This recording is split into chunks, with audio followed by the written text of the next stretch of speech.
We submitted a brief, in this case, an amicus brief, which is a friend of the court brief. It's something that you do in these types of legal cases. An expert organization or even individual can submit to the U.S. Supreme Court.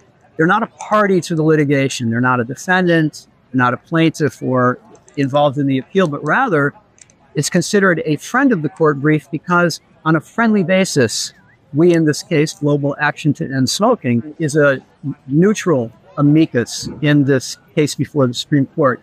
And what makes us neutral is that we have stressed being objective in our review of the science, in our support for the expansion of scientific understanding in this area related to relative risk and the continuum of risk across all tobacco and nicotine products.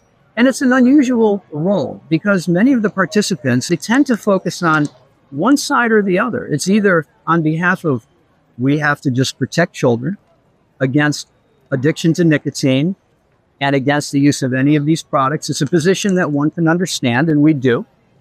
And others who will say, well, it's all about harm reduction.